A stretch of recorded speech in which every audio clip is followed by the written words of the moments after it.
Hi. Good morning. Good morning. Thank you. I'm Bill Reed, and just a little bit of background about our organization, Regenesis.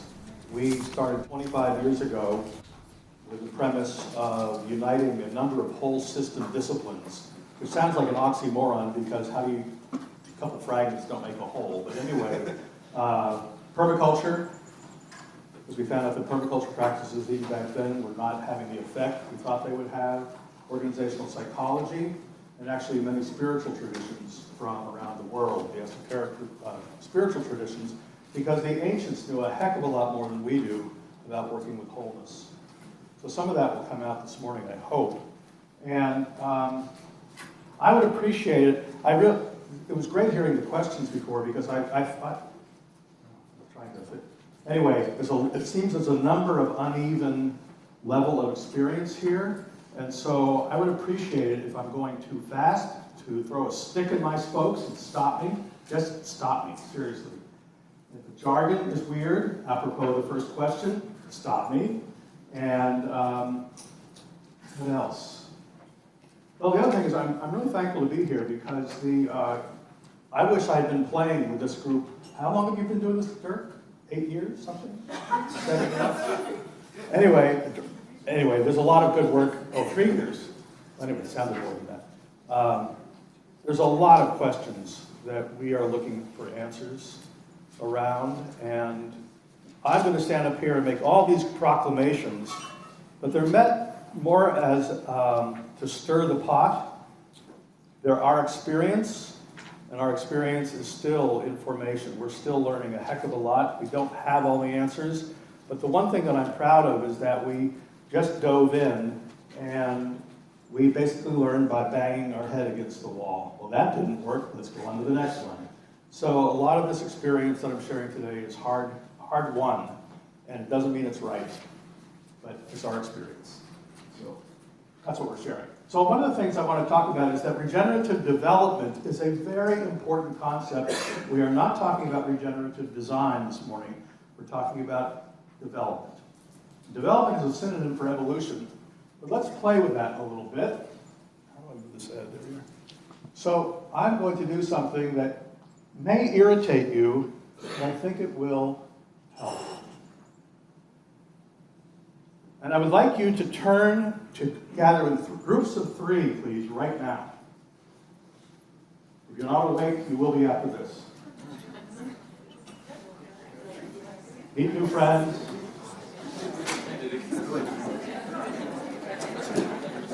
And it can be 4 people, it can be 2 people, it doesn't really matter. So,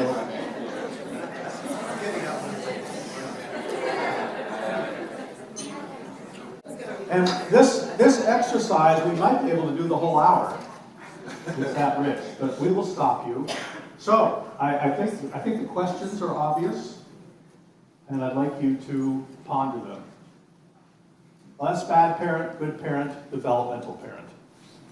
What's the difference? What's the effect? And what capacity and capability is required? And if you answer that, if we get this right, I don't know what right is, but that's the solution to the world's problems. Okay? Dig in.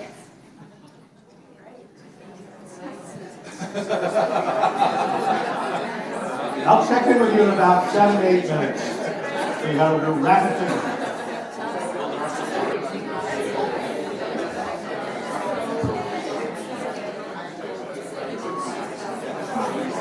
All right, how are we doing, folks? Let's just pause for a second.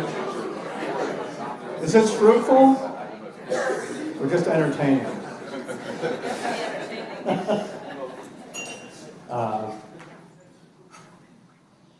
Are there any observations that came out of this? Are we far enough along that we can? So, what happens, in fact, if you have multiple children? Every child is the same, right? So, every child is obviously different, and how do you work with that? How do you develop a child, each unique child? What's required of you to be in a position to be able to do that? Anybody give some thought about that? So you notice that every answer was wrong. No, every answer was right. And being a developmental parent, and so what I want to build a framework for is that we see regenerative work as identical to this deliberation. That every place we work, and one of the premises that we hold is that every community, every place, every ecosystem is a unique living organism. And living systems theory, I don't consider it a theory anymore, asks us to think no differently than we learn from each other in our family and human relationships. It is no different working with an entire community and ecosystem, which makes things incredibly simple and incredibly complex at the same time. So, was this a useful exercise? Did it get you stirred? Well, good. We'll see what happens here. So, another framework. We use a lot of frameworks because it helps organize and order our thinking. So let's talk about the way we engage each other. And I would call that transformation. The most popular way is telling. We're really good at that in our culture, and here I am telling you stuff, right? This is what we do at conferences and university. And basically, you retain about 10% of what you hear when you're told. If you're lucky, you retain 10%. Is that fair? I mean, really, when you come away from conferences, you feel energized. You're communicating energy. And that is really an important point. It's not the facts you're learning, really. Sharing is a different level. Sharing is when you engage your person. I'm getting to know Dirk through a conversation. I'm sharing my experiences. He's sharing his. I'm feeling somewhat linked now to Dirk because we've actually gotten to know each other on a person-to-person basis. I retain more, maybe 20% of what I hear working that way. Engage is another form of the word dialogue, where we actually give permission to each other to learn with each other. I know I don't know everything, I want to know more, and you feel the same way. That's an incredibly rich way of engaging with people and with knowledge, and there's a lot. Look at the retention jump. And then there's development. Development is about a 70% retention. And development is when you are actually working on reflection. The other thing about development, meaning actually what did I learn and how am I learning it? That exercise we did today, it was just a little simple taste of a developmental process. So there's a line here, and then I've added this word practice. Because none of those stick without a practice. If we go to class every week at a university, that's kind of a practice, right? We retain more. And certainly, if we actually engage in developmental work, it's even a greater percentage. But a developmental practice is reflective, it's essence to essence engagement. And if you want to summarize the work of regeneration, it is summarized in that phrase, essence to essence relationship. The core uniqueness of me, the core uniqueness of Dirk allows us to learn a lot more than the ideals and the facts that I'm holding. And it's the same thing with a community. The essence of a community will help us reach hundreds, if not millions, hundreds of thousands, if not millions of people. And so one of the reasons this is important, and in a time when we are concerned about massive change, I'm going to posit that all of these are important. There's nothing that's not important here. But the further and closer we get to developmental, we actually can engage in massive change, and we have some evidence to support that. And then there's a need to be consistent. Periodicity, the idea of ritual. That's what a practice is. Now, we've forgotten rituals a lot in our culture because we've thrown away the church primarily, which was kind of a superficial, to some people, ritual. What rituals replace that? And that leads to field building. And I'm going to end the talk today, hopefully we'll have time to end the talk today, with the concept of field building, because that is the powerful transformational mechanism, is building a field. Facts and figures. Are you familiar with the LEAD program? So I'm one of its founders.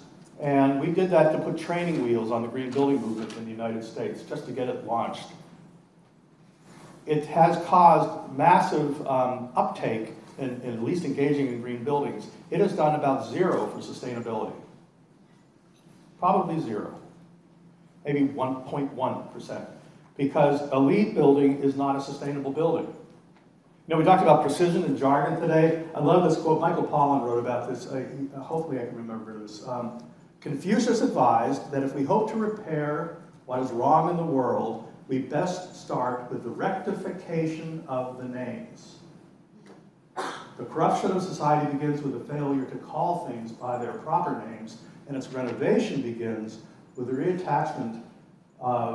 renovation of words with precise things and precise meaning and concept.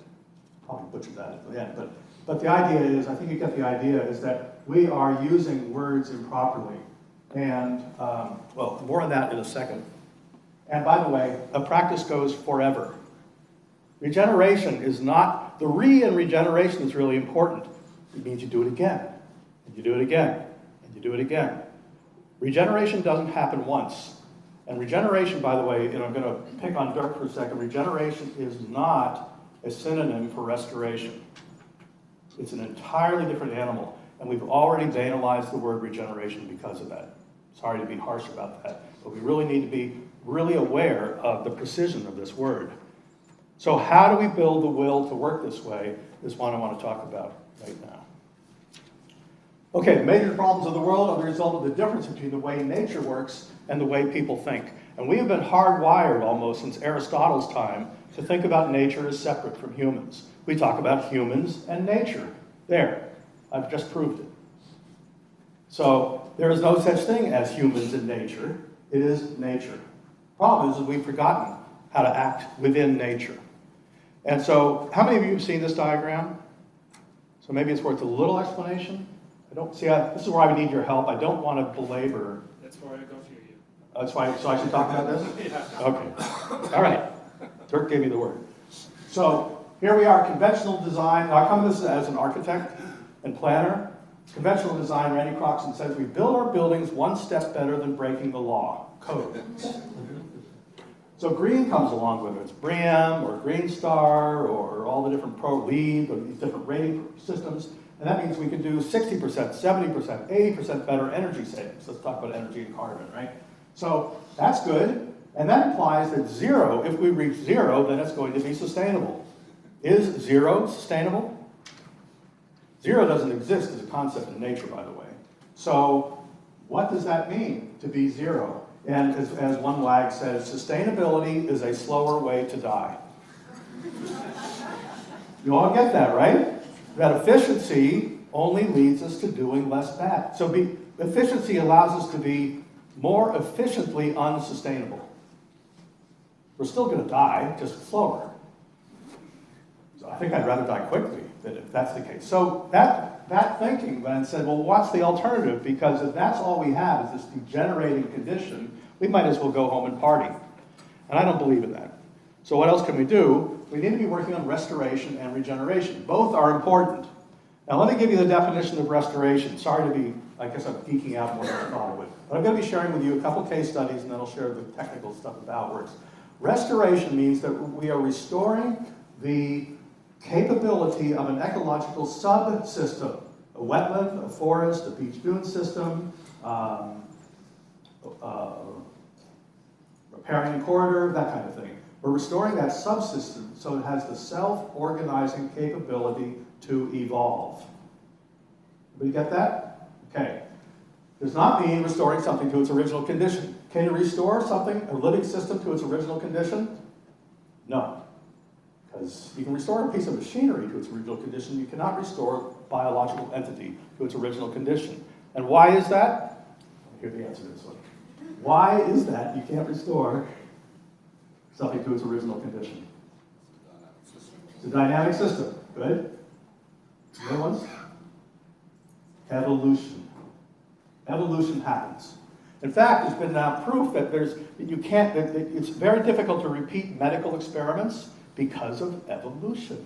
Things keep moving on. Jonathan Laird wrote an article in the New Yorker about 10 years ago, the truth wears out. When biological conditions are always changing. It means we are always working with a condition of emergence.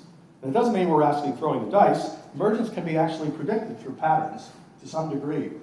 And then regeneration means to create anew and be born of a new spirit. It came from the Church of England about 400 years ago as a term, and it was used as a synonym for repentance. And this repentance is another. Now, repentance doesn't mean to stop sinning. Kind of has an indirect meaning. But repentance, the root of the etymology of repentance is repenser, to rethink. Repentance means to remind, to be put on a new mind. And that's what we're doing with regeneration. How do we put on a new mind? How do we transform ourselves as a culture to begin to work as a whole system with and by the way, we are not working with the environment, we are working with an ecological system. The environment, by definition, is that which is outside of us, and ecology includes all of us. So we actually need to stop using the word environment. It's actually misleading. And so here we're working with technical systems design, efficiency, technologies and techniques, fragmented thinking. We're going to emphasize that. Here, we're working with pattern thinking, qualitative, and living in whole systems. What the heck is a whole? First of all, we have to understand that fragments of green are not sustainable. There's no such thing as sustainable paint, or a light bulb, or even sustainable buildings. And I say that I work on sustainable buildings because that's what we do in our culture. We say that, but in fact, no building is sustainable. If you have 100,000 Living Building Challenge, or LEED Platinum, or Gold Star 5, Green Star 5 Walmarts around the world, do we have a sustainable planet? We do not. So there's something missing from that whole concept. They're important, though. And by the way, I don't want you to come away from this thinking that I'm down on these rating systems. That we have to work. We have to work here. As Hunter Levin says, this gives us some room to begin to understand this. So don't think that I'm dismissing this. It's just that it's a whole. We have to work on both sides of this. So what are we sustaining with sustainability? It's a trick question, but let's hear it. What are we sustaining with sustainability? Status quo. Status quo? That would not be very exciting. But it's better than dying, so I'll give you that. So, huh? Steady state. Steady state. Okay? Is there such a thing as steady state in a living system? Yeah, maybe. I mean, there's dynamic stability, right? The more diversity we have, the more stable we are in terms of evolution. Capitalism. Yay! All right, well, I'm going to take the mystery away. I believe that we are sustaining the processes of life. Does that make sense? So then we better ask the question, what is life? And I'm going to give you the answer in a paragraph. Seriously, I mean, that's the big metaphysical question, right? What is life? But if we are not wrestling with that, we actually don't really have much of something to talk about if we're talking about sustainability. So what is life? So here's the best definition I've ever seen from Humberto Maturana, the Chilean biologist, philosopher, and Aeneas Nin, the novelist, said the same thing, so I don't know who to attribute it to. But life is the process of becoming. I think that's incredibly elegant. Anybody feel that? So, and this is really important, always full of potential. And that's a tough word that we've had very difficult times working with our clientele about. What the heck is potential? What's the potential? Let's go back to our first exercise. What's the potential of a child? And how do you work with that? If my daughter wants to be a dancer, but I am a frustrated pro tennis player, and she's going to be a great tennis player if I have to strangle her. Now, what's that going to do for her life if I'm forcing her into that role? She'll be on a psychologist's couch for the rest of her life. Right? So one thing about working with the developmental process is that the child, we actually need to understand the essence of that child for me to actually honor her essence. And maybe be a bad parent. That might be the best option. How we go about it, I don't know. But at least we have to be paying attention to the essence of that child. Would we all agree with that? Is that? I don't want to push something on you, but does that make some sense? Because I think it's kind of a premise. Yeah? Give us a bit more essence. Get a bit more on essence? All right, well, let's just make it simple. What's the uniqueness of that child? Yeah, the word essence is very elegant. I was just telling Kelly, that the best source is the Catholic Encyclopedia. Pages on essence, deep, more than I can internalize, actually. But uniqueness, what's the unique patterns and character of that particular living entity? So we know life evolves, right? Whether it's a chrysalis or a forest succession or a child, we're dealing with potential. And so now some quick examples. And the reason why I'm in this work, because I've come from the building and planning world, and if I finally realized, well, we're sustaining life, I better start learning about life. Maybe we need to start working our buildings as acupuncture points to engage life. One of the cool things about this, yes, I'll just speak a bit slower. Slow, thank you. I do get For the French. so, or more what? For the French. Yeah, for everybody. Thank you. Please keep those comments coming in. So, there's so much to talk about. So I'm going to talk fast. This is a stream in Baltimore, Maryland that a civil engineer had to engineer because water was coming down from the parking lots so rapidly, the parking lots north of here, that it was ripping up the soil and sending suspended solids into the Chesapeake Bay. The civil engineer was given the task of stopping the suspended solids, solving a problem. By the way, when we solve problems, more problems emerge. So this is a problem with problem solving. We actually need to stop talking about problem solving, and I'll explain about that in a minute. So he made this a concrete trench. By the way, the civil engineer who did this was in a lecture I was giving, and he was so angry that I was using this as an example. But he actually knew better. He knew he knew better. And he said, this is going to be a problem, because what's now, the fish are no longer able to live. The gravel, they can't lay eggs in the gravel. There's no trees to cool the stream. There's no food for the fish. Here's the food, right? And then they have to have equipment to come and take it out. So that's why they have to keep the trees away. It's an exacerbating problem. So 5 systems have been destroyed on the solution for one. Then the state of Maryland introduced the first stormwater management program in the world, and they started retaining water. This is in the 1960s, and they started retaining water in these parking lots and buildings. And then they were able to engage the restoration of this stream. And 3 years later, this is what that looks like. So 3 years is actually a long time. What we have seen is that life recovers itself within 18 months. That's how fast, if we begin to align ourselves with the way nature wants to work, we can heal the planet in 18 months. Now, I'm serious about that. Now, the problem is, where do we get the will and understanding to do so? And that, I believe, is the challenge of every design professional and researcher out there. Because the earth will take care of itself as long as we start working with it. By the way, in Hebrew, the word for life is 18. Chai, right? So, I'm not Jewish, but I was told that by a Jewish friend of mine. And what we have seen is every time we work with a system, 18 months is when we see its restoration take hold.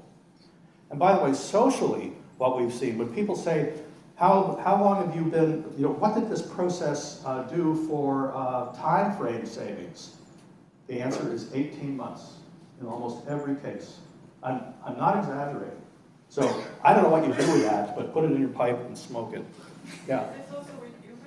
Yes, with humans too. If the human is completely, Yep. burned out, gone, or you Well, can be completely new. I'm just sharing an experience, and I'll share some more with you. So the Los Plateau in China, John Liu recorded all this work. 30 years they worked with this desert ecosystem, the size of France, by the way. Don't say that there. But finally, when they worked in congruence with the farmers who actually knew what they were doing, not every farmer knows what they're doing, by the way, but when they finally started working in as a whole with that system, 18 months to realize that.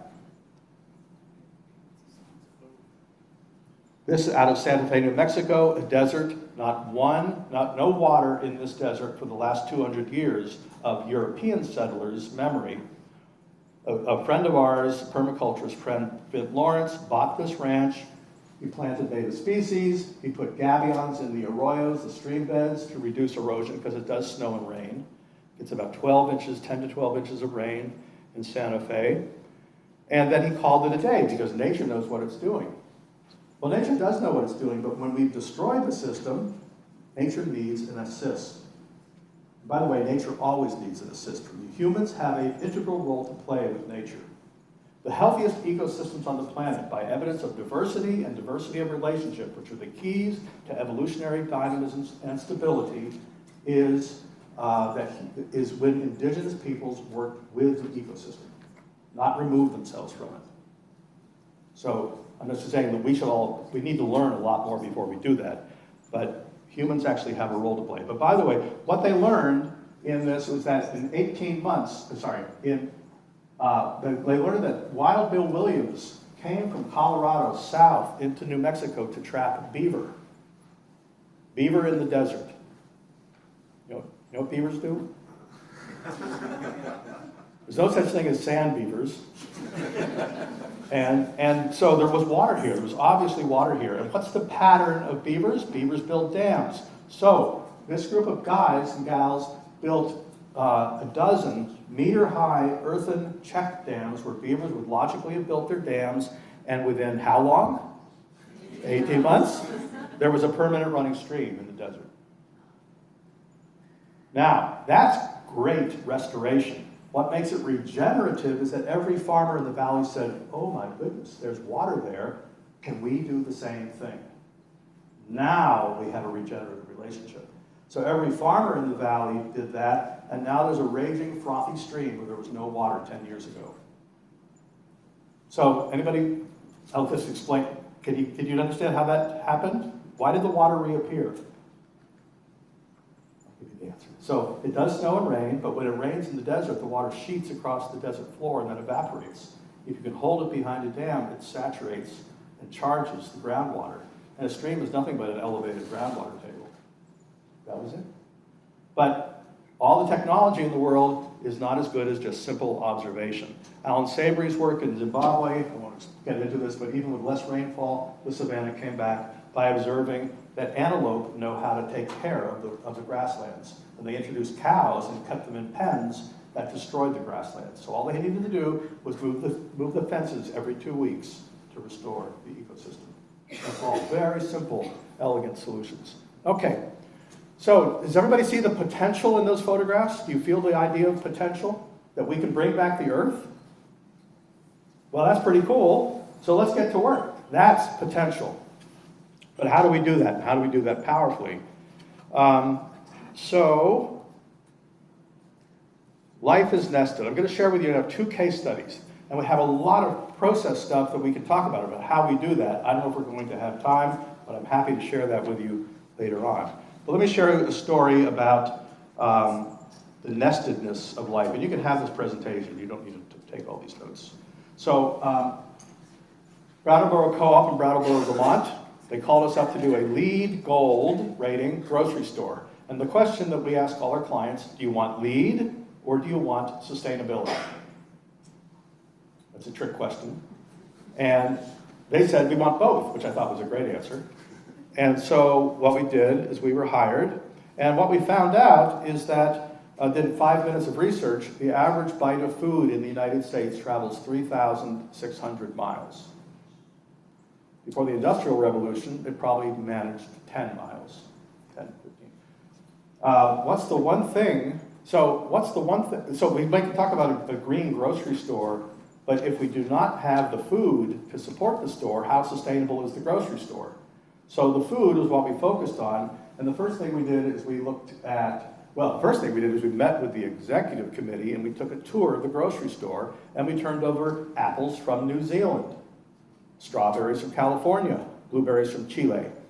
And I said, what happens if there's a truckers' strike?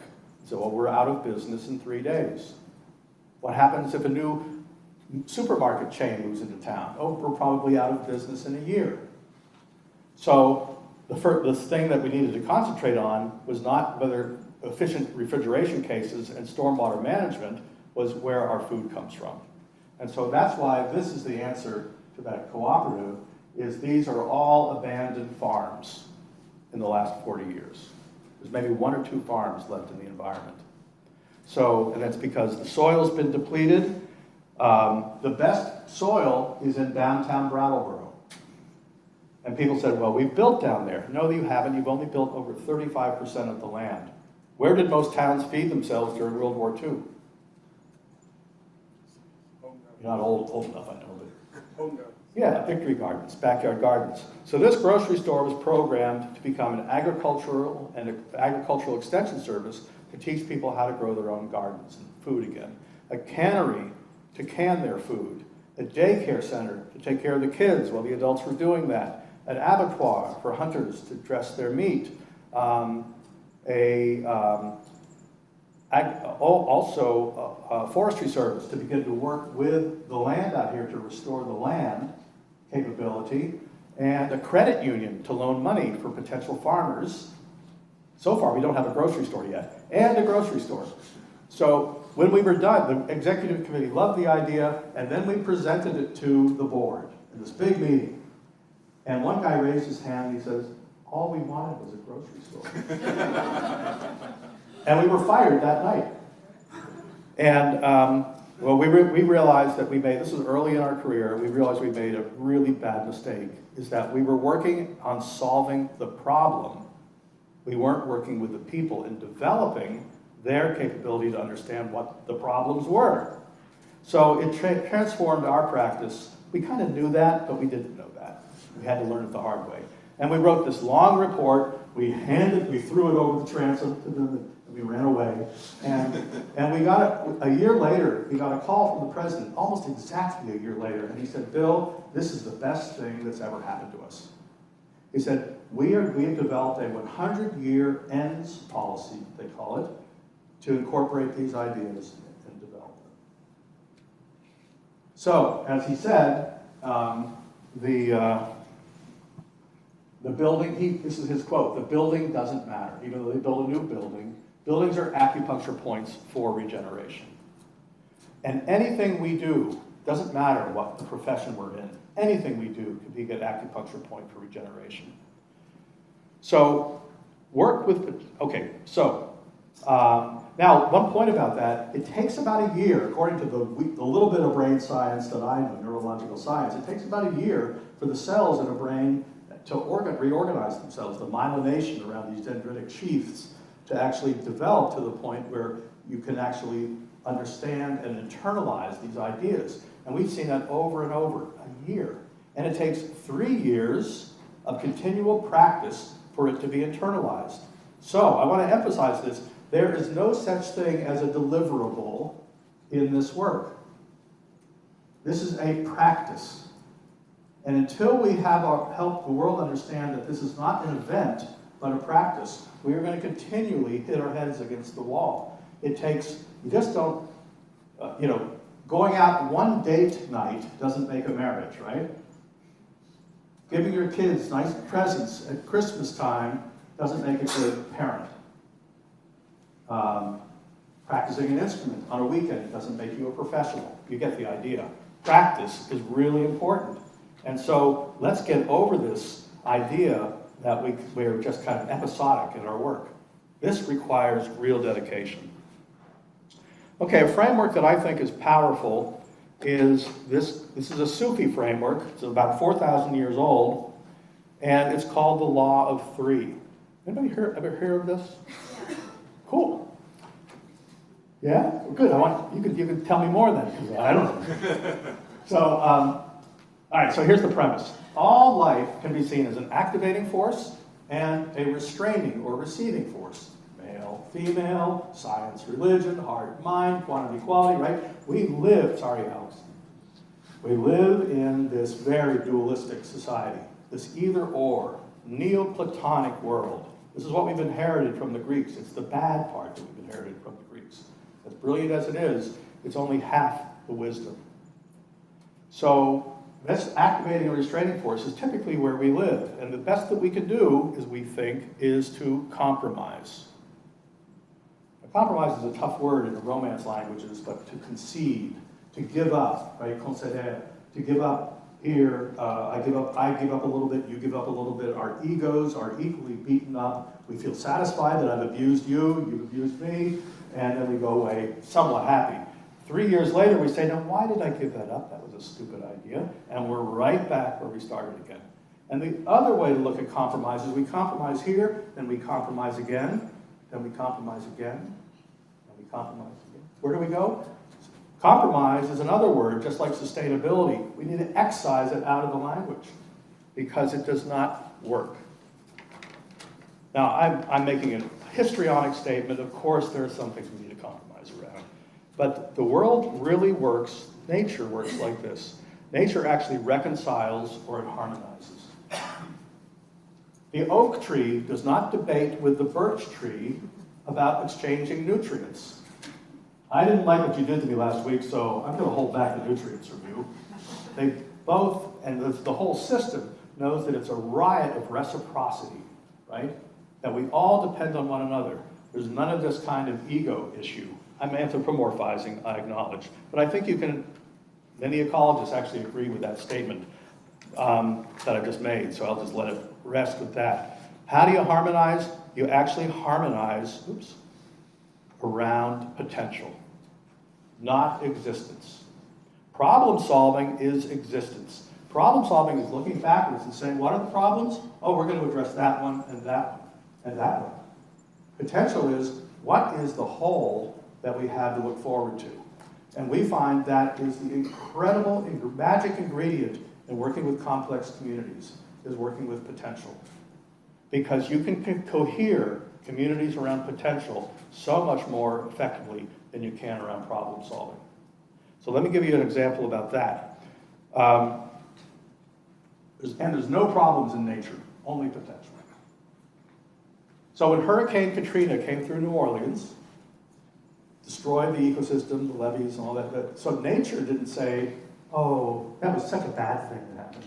They just got to work. The pioneering species started working their way up in the system, recovering, filling their niches that were available, just like we as individuals fill various niches that our skills, our essence have asked of us. And voila, you just keep moving, move forward. This is a project in Chile we've been involved in the last 4 years of Viña del Mar, and the company who owned this oil tank farm, COPEC is the largest mining group, fisheries group, forestry group, gas station group, basically an extraction company. And they wanted to give these 19 hectares of land to the city as a gift. They had billions of dollars in cash. And they saw this diagram. And they said, we have 25 activist groups who all call us the enemy. And they really did, the enemy. There was pitched battles being fought over this development and over this company. They said, if you can harmonize, if you, Regenesis, can harmonize those relationships, you are worth 15 years worth of lawyers. Which is pretty true. So they said, we don't believe you. We don't believe you. We don't know how you're doing it, but we will give you 2 months to show us something. And we said, well, that's good. We'll take that. So let's talk about the potential of this place, to make the long story short. Viña del Mar is actually one of the great garden cities, the English tradition of garden cities, you may be familiar with, because this was an English stronghold due to this is before the Panama Canal was built. So everybody stopped in Valparaiso and Viña del Mar. 1,500 ships in one photograph, actually, that was taken. Dock there, harbor there. So this place looked like this. Pretty cool place. Viña del Mar, Vineyard of the Sea. Now it looks like this. When you drive in Viña del Mar, you see they have just lost any kind of spirit of care. The architecture is destroyed. The estuary, look, literally a parking lot. The sea this is the estuary right there. The Valparaiso Bay, a dead zone. So it's a dying city, and it's been dying the last 30 years. So we were invited, this is the site, and when we go is we look at the place. And the Harrisons, Helen and Newton Harrison, Helen passed away recently, they actually asked the question, the ecological artists out of San Francisco, they asked the question, how big is here? And here, you can ask anybody, because everybody knows how big here is about 20 kilometers outside of this range into the farming area, wine growing area. So that's the area we looked at and studied. To make a long story short, the essence of this place, what we found out is that for the last 1,200 years, whether it was Aconcagua or the Incas or the Bata Indians, native peoples, the Spanish, the British, the industrialists, every time they interceded in that place, the ecological health improved and the social system improved. We'd never seen anything like that, actually, so that was a real big key. And then until about 30 years ago, after the Pinochet era, look, everything went off the rails except for universities and highways, of course. So basically, compounding resilience was innovating succession was what we felt was powerful about this community. And so we met with these 25 activist groups, and I'm going to come back to building reciprocal relationships. The old relationship was, here's the developer, that's the name of the development, Las Salinas. The typical development paradigm is, we will negotiate with you, we'll give you a park, we'll give this neighborhood a fire station, we'll give that neighborhood a school, right? This is transactional, if you give us permission to build. That's a very manipulative, capitalistic way of doing things. And it kind of works. It's very costly. Rewards, cost benefit. The hardest job that we had to do was to convince the developer to become one of the stakeholders. No different, they happen to be supporting it. So the developer then is in this network of activist groups, all in the service of the potential of the health of this region. And this is where we can be in mutual support of one another in the service of something larger. So when we met with each of these development groups, we explained to them how we worked. We talked about the potential we were seeing in the city. We learned from them how the essence, what they felt was the essence of this place. It's an exploration of common knowledge. We don't have large meetings. We have kitchen table conversations, community organizing conversations, where we're actually learning to be in relationship with one another and collaboratively developing the potential. And within 2 weeks, we met with 18 of those groups, and the shift went from mostly negative to enthusiastically engaged, simply because we were actually working with them in a new way, offering them to work together, to gather everybody together, which actually made them very nervous and made the developer very nervous, to work together in service of the whole. Now, what was important about that is that we were working on evolving their capability. We were developing from their essence, not our essence, but theirs and the place. And so we were building fields. Now, what the heck is a field? It's not that mysterious. If you walk by, you're in a neighborhood and there's a great party going on at a house, you want to say, well, whoa, I'd like to go to that party. There's an attractor, would you agree? Or conversely, if you open, there's been a really violent argument in this conference room at your office, and you're late for the meeting and you open the door, what do you feel? You feel pretty bad, right? You say, ooh, I had a dentist appointment. See you later. So there's a negative energy field, the party is a positive energy field. And what we found is that just by engaging people in these conversations and having them assemble them every 6 weeks to work together on where each individual was working on what they were energized about, climate change, beach erosion, habitat connectivity, social structure, education, mobility, and having them work together in service of the whole system was powerful. It took them about 10 months before someone said, why do we have a couple of gringos from the States working here? We should be doing this work, which was perfect. That's what we were looking for. The executive director of the Chamber of Commerce, who did not want to talk with a couple guys from the US, he said, we know how it works. We don't need to talk to you. He called up our client and said, Ricardo, I don't know what you guys are doing, but count us in. This is the first time the city has been able to dream in 30 years. And we never talked to him. What happens is a field was developing in that city that was spreading because it was good news. Nobody was forcing anybody to do anything. It was just an opportunity that they had never had before. There's a structure of developing a core team that holds the whole, and then, and then field teams and task teams. We don't have time to go through that right now. But let me just explain that what we've learned is that place, and how we learn about places through patterns, and I can explain I've got a lot to tell you, but we don't have time, that we actually understand the essence of a place. We are social animals. People are social animals. We want to be in relationship with each other. The problem is we don't have meaningful purpose to be in relationship with each other around anymore. Not much. And so, home, your place, is actually the one safe subject matter. It's not politics, it's not religion, it's not race, it's your home. And we found that that's a pretty powerful energizer.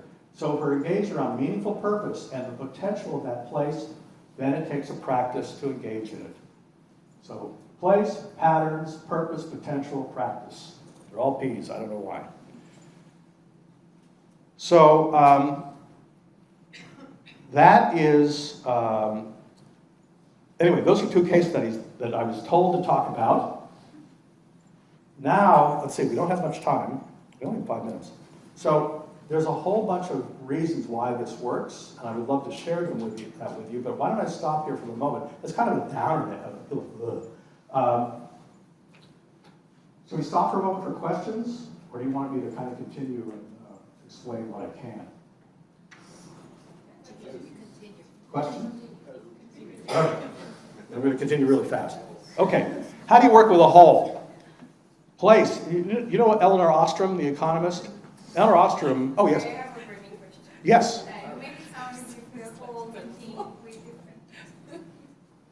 You made it sound as if the whole meeting with different groups of people that were previously in conflict was suddenly solved, and they came together and something emerged. How did it actually happen? Yeah. What was the struggle? Practice, actually. So they didn't have another choice. There was nobody else saying to them, let's get together and talk. There was no vehicle in the community to do that. Typically, governments are the worst source of that. Sorry, but it's true. Except I've heard of some couple people here working very powerfully with government. So mostly governments manage. They do not actually work on aspirations. So that government was strictly interested in management. So here was an opportunity to work on aspirations. And so that was of interest to people. What was hard is that they were all suspicious. These were all NGOs and activist groups who had their own sources of funding, had their own ways of doing things, had their own egos, and that's what took the time to move them through and get to be trusting. And what allowed them to trust was working on something larger than they had ever imagined. We weren't trying to solve their problem. They were owning their problem. What we were working on is the potential of the system with their problem-solving ability in an integrative relationship with the others. It took them about 10 months to actually feel comfortable integrating. So it's the practice. It doesn't happen because we told them something. It happened because they showed up. And they showed up because they were enticed by the idea of that potential. That's the trick. It's not very hard, not very complex. Yeah. I'll try and speak up. Matthew Quinn again, Wales. There was a P missing for me, which was power. I don't like that word, but I know. know. But in the sense that there are people within that system that have the power to either make it happen or to stop it. Oh, that's true. So in terms of this actually becoming regenerative, in terms of becoming regenerative, that issue of power has to be recognised, doesn't it? Well, it does, and honored. So we tried to get the mayor involved. The mayor was one of the first people we approached. She was not interested. And she was interested in her own power structure. And it took her 3 years, which she did. She called up and said, could we play? So, but that's why this is time. This is not going to happen because of magic words. It happens because you show up. You know, what's that? Woody Allen had a great line in one of his films, 90% of life is showing up. And I think that's really true. But showing up with heart, showing up with pure intention helps, obviously. It's not that hard. What we try to do is we try to wave magic wands, and think we can somehow have this magic effect. I think what's important is if we work from heart in service of something meaningful to people as a whole system, which is so disruptive, most people don't know how to work that way, it actually works. All right, does that help? Can I? All right. So each place is unique. And what I love about Eleanor Ostrom's work is she actually proves it, that place is the one thing that the tragedy of commons does not operate in. So if you believe in the tragedy of commons, read Eleanor Ostrom. So how big is here? So the one thing is that a whole is not understandable from its parts. I'm going to pick on Dirk again. I do not get to know Dirk by looking at his liver and kidneys and skeletal structure. But that's what we do when we work with the city. We're going to look at mobility. We're going to look at the arts. We're going to look at climate change. It's a whole system. So what's the nature of that whole? The only way I get to, and by the way, a number of items in a circle does not make a whole. That's just a list in a circle. So a whole has a whole different concept. For me to get to know Dirk, I actually have to know Dirk's patterns. I get to know Dirk, I see how he reacts, how he's in a relationship to his partner, his kids, his parents, his colleagues, the dog in the street. That tells me, those are all invisible, right? But that tells me more about Dirk than any physical object that Dirk is composed of. And that's how we learn essence. Because we see those patterns. I'm up? Time's up? Okay, I'm just going to stop.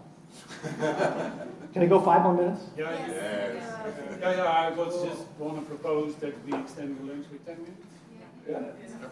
And just eat a bit faster.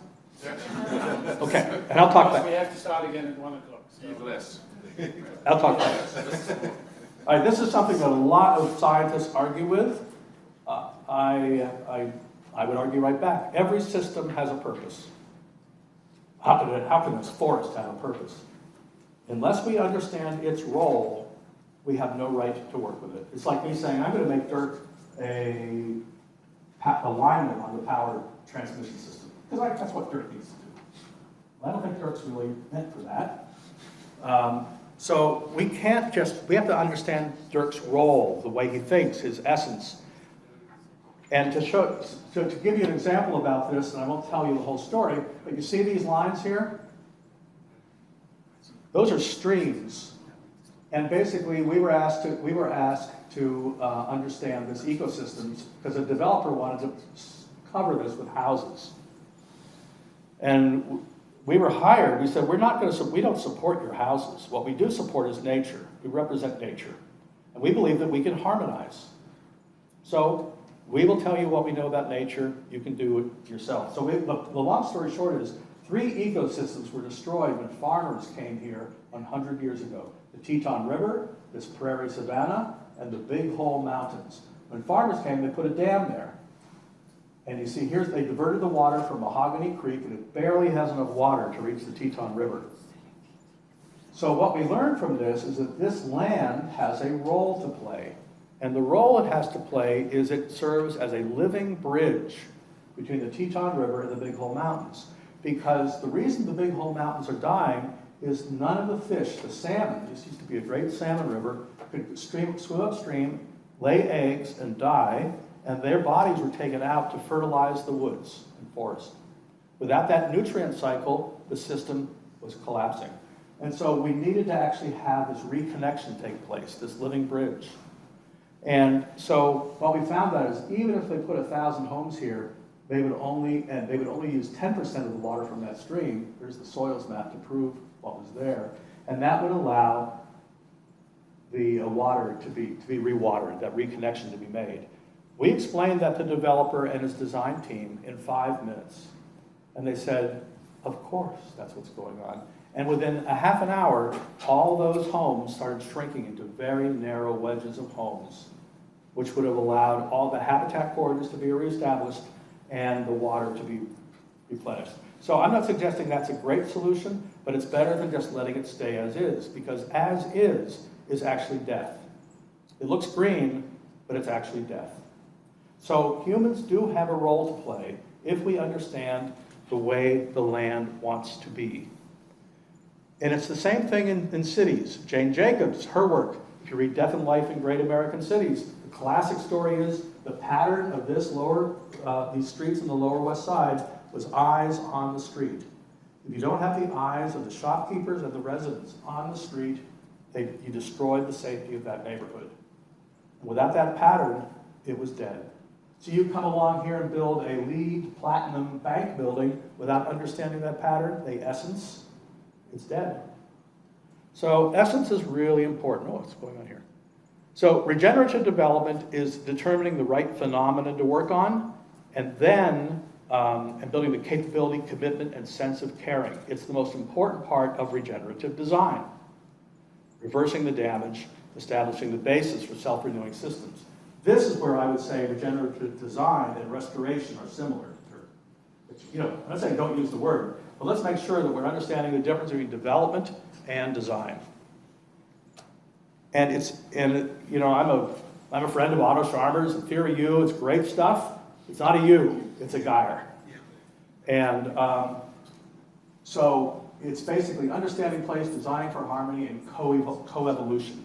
We need to be building co-evolutionary capability. It's the most exciting thing out there because falling in love with life again, that's what this is really about. How do we fall in love with life? I'll stop there. Thanks. Wow, that's true. Everything you said is true. Can I speak to it? I'm not sure if there's much to speak to.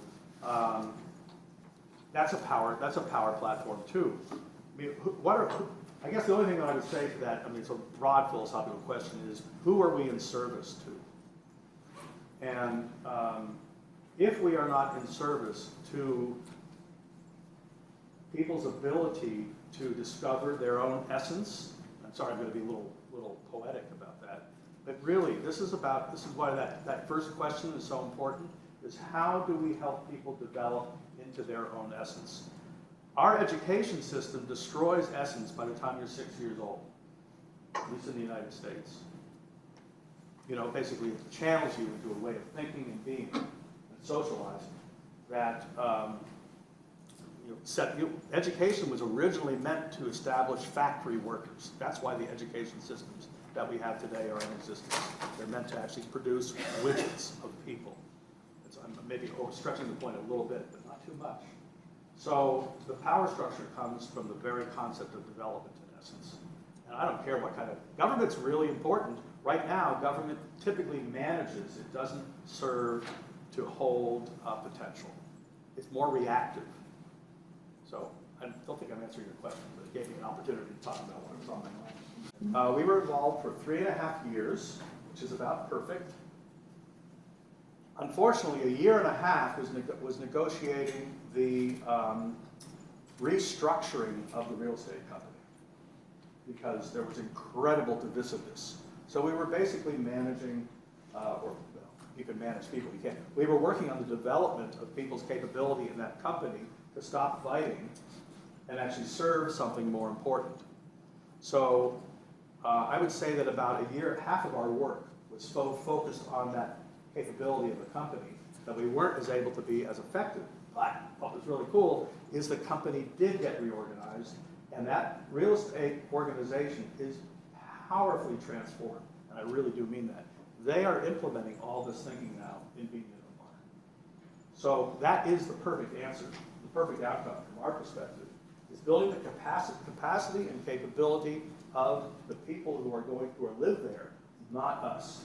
So we want to pull ourselves away within that time frame. We're really lucky it stuck because there was so much foment. Does that answer your question? Yeah, no, and the real estate company is the owners of the... They are the representative of the owner. The owner is this big corporation. The real estate company is the operating, managing group. And they're all young people, they're on fire. They have a whole new way of relating to the community. I just talked with the general manager last weekend, and he said everything is on track and getting better. Oh, that's really an interesting story. The plan for the site, so when we first got the job, the previous manager said, are you going to make us change the master plan? I said, I'm not going to make you change anything. You're going to want to change it, which really made him scared. And, but we were hired, and the master plan, what happens when you work out here, it informs the thinking of the design. So the master plan did change substantially as a result of that work. The patterns, we don't fly at 1 meter above the ground. We're flying at about 10,000 meters when we're looking for patterns. It's a skill set, and the best pattern observers are thoughtful artists and animal trackers. So that's who we hire.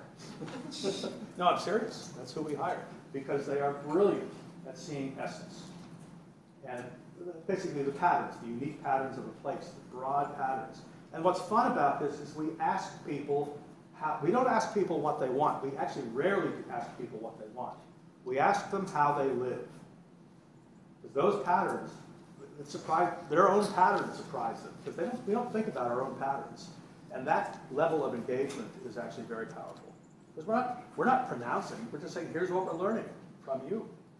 So we're reflecting. The Natal in South Africa greeting, I see you, is actually the way we operate. I see you. We're holding a mirror up. Invite him another time. But many thanks to Bill, first of all. Thank you.